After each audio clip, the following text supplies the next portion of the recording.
बागी विधायकों के निलंबन के लिए हमने प्रक्रिया की शुरुआत कर दी है। डिप्टी स्पीकर को लिख दिया है अब सख्त रुख अपनाते हुए, क्योंकि बीते कुछ दिनों से नरमी काम नहीं आ रही थी। एकनाथ शिंदे अड़े हुए हैं। बड़ी खबर इस वक्त की आपको यह भी बता दें कि आज तक से खास बातचीत में शिंदे ने कहा है कोई हमें डरा नहीं सकता। अब डराने और धमकी वाला फेज आ चुका है। बगावत तो साफ दिखाई दे रही है, वीडियो भी जारी कर दिया गया है, लेकिन अब बड़ी ललकार ये वे हमें डरा नहीं सकते, ये एकनाथ शिंदे ने कहा है कानून हमारे साथ है।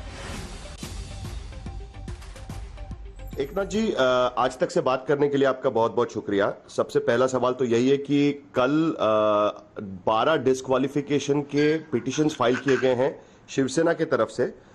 इन पिटिशंस को देखते हुए आपका आगे का रवैया क्या रहेगा?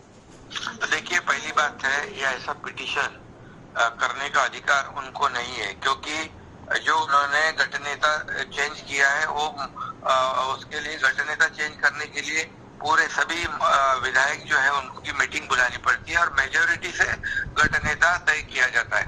वो एक तो इलीगल गठनेता बनाया है, इसका मतलब व्हिप भी इलीगल है, और माइनॉरिटी में जो लोग हैं उनको कार्रवाई करने का, डिस्क्वालिफिकेशन करने का अधिकार ही नहीं है। और मीटिंग अटेंड करने के लिए नहीं किया, इसके लिए डिस्क्वालिफिकेशन नोटिस देने का कोई अधिकार नहीं। ये सिर्फ डराने की बात है, ये डराने की चेष्टा है, और इसलिए ये शिवसेना के जितने हमारे पास एमएलए है, निर्दलीय है, उन्होंने कहा है कि ऐसी एक नोटिस नहीं 10 नोटिस आएंगे तो भी हम लोग डरने वाले नहीं, क्योंकि आप कार्रवाई करने का अधिकार ही नहीं है।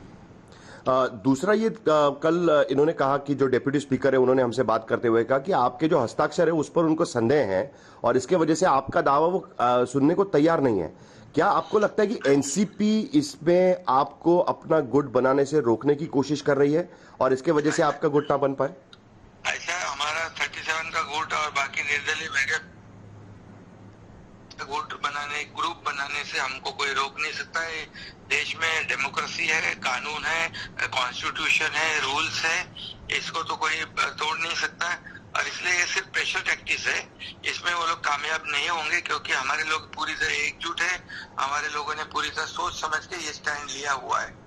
क्या अभी आप गवर्नर को कहेंगे कि वोट ऑफ कॉन्फिडेंस होना चाहिए महाराष्ट्र में, क्योंकि उद्धव ठाकरे की सरकार बहुमत खो चुकी है? इसके तहत गवर्नर से भी इसके बारे में बात की जाएगी, राज्यपाल से बात की जाएगी? अभी हमारी बैठक होने के बाद ही आगे की रणनीति तय हो जाएगी। आप कल हमने सुना कि शरद पवार की प्रेस कॉन्फ्रेंस आपने शायद सुनी होगी, उन्होंने कहा कि जो बगावत करने वाले हैं उनको भुगतना पड़ेगा उसका नतीजा। पवार कह रहे हैं कि अभी भी आपके खेमे में कुछ ऐसे लोग हैं कि जो उद्धव ठाकरे से संपर्क में हैं और आपकी बगावत पर उन्होंने सवाल उठाए हैं कि बीजेपी का समर्थन है आपके बगावत को। नहीं, बिल्कुल नहीं, हमारे से बीजेपी की कोई संपर्क नहीं है। और पवार साहब हमारे लिए बड़े नेता है महाविकास आघाड़ी में, उनके मार्गदर्शन में महाविकास आघाड़ी काम कर रही है, और मेरे लिए पवार साहब भी आदरणीय व्यक्तिमत्व है। अभी उनकी बात उन्होंने कही है, लेकिन मैं इतना ही कहूंगा कि जो विधायक है पूरी तरह स्वेच्छा से अपनी मर्जी से आए, वैसा उन्होंने एफिडेविट भी यहाँ पर दिया हुआ है।